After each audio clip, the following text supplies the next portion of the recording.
Call of Duty Modern Warfare 3 just dropped, and the internet is in an outrage.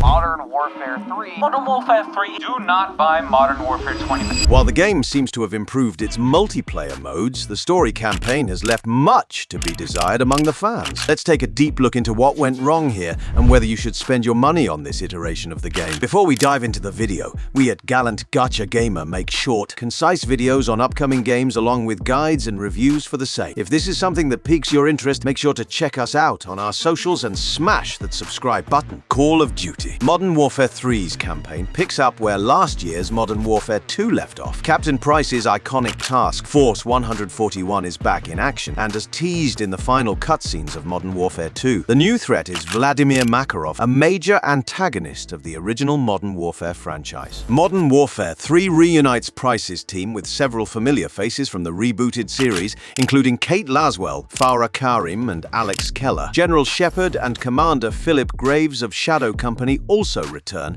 despite their treacherous actions against Soap, Ghost, and Los Vaqueros in Modern Warfare 2. It's an all-hands-on-deck situation with Makarov in the picture. In the latest iteration of the Call of Duty saga, Modern Warfare 3 tosses the playbook out of the nearest cargo plane, aiming to shake things up with its open combat missions. These sprawling battlegrounds promise the thrill of choice and the allure of strategy. A far cry from the series' well-worn paths of bullet-riddled corridors and tightly scripted skirmishes. It's a bold move, akin to giving a soldier a map and a compass instead of a set of orders, but it leaves us longing for the familiar crackle of a sergeant's command. The campaign opens with Operation 627, a mission in which you stealthily break into a gulag. This linear level sees you rappelling down into the gulag with night vision goggles on, clearing guards level by level as you descend. Visually, this level looks cool, and the gameplay is one of the more enjoyable and traditional missions you'll play in Modern Warfare 3. The gameplay and cinematics are of the bombastic quality you'd expect from Call of Duty, and right away the threat of Makarov is apparent. He gets an exciting jailbreak moment and emerges from confinement, ready to cause some chaos. However, after this hyped opening mission, Modern Warfare 3 immediately stumbles as you're forced to play two of the game's new open combat missions back-to-back. Unfortunately, the freedom these open missions present comes at the cost of the atmosphere and cinematic tension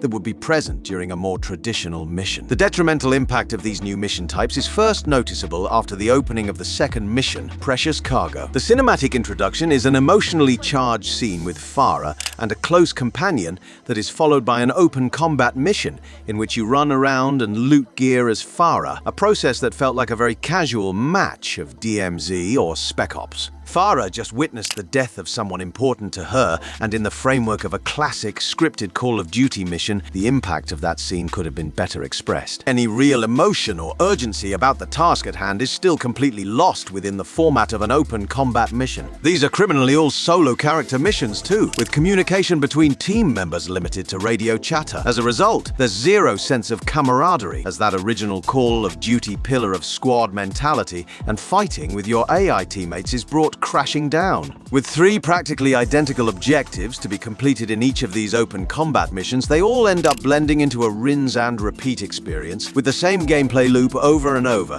just in different locations. Modern Warfare 2 did a much better job of balancing choice while holding on to the action of the story with missions that let you have more mobility options but never let you lose sight of a mission's urgency. While Modern Warfare 2 missions still stand out as memorable a year later, Modern Warfare 3 lacks many of these unforgettable set pieces we've come to expect from the franchise. Call of Duty campaigns usually follow a familiar formula, containing missions like a high-speed vehicle chase, a stealthy sniper session, and a slow-mo breach and clear hostage rescue. None of that is present in Modern Warfare 3's campaign, a shift in gameplay that disrupts Call of Duty's repetitive nature, but fails to then deliver a fresh and exciting moment-to-moment experience. The strongest part of the campaign is the narrative, but it never gets to truly shine due to the open combat missions, which make it feel disappointed. Task Force 141's race to stop Makarov ends with an unsatisfying story resolution.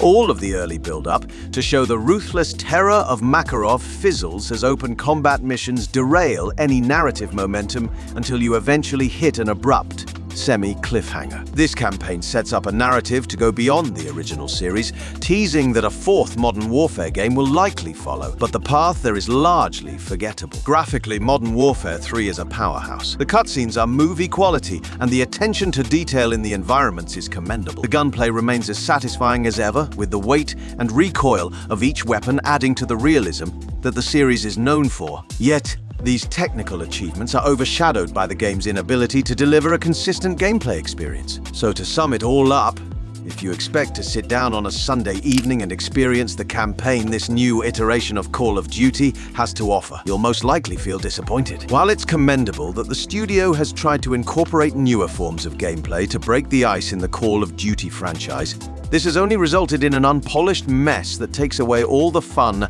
and thrill you expect from a Call of Duty game. The multiplayer, however, seems to be holding strong, but with a premium price tag, we simply can't look over the other half of the game, which is the campaign.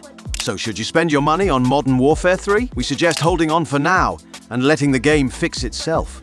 We definitely won't recommend spending on a half-baked product. We also cannot guarantee that any of these issues will be addressed via future updates to the game, which is why we cannot guarantee that buying the game now will do you any good in the future. That wraps up our video on Call of Duty Modern Warfare 3. If you like this type of content, make sure to follow us as we have lots of other interesting games to cover in the future. See you guys in the next one.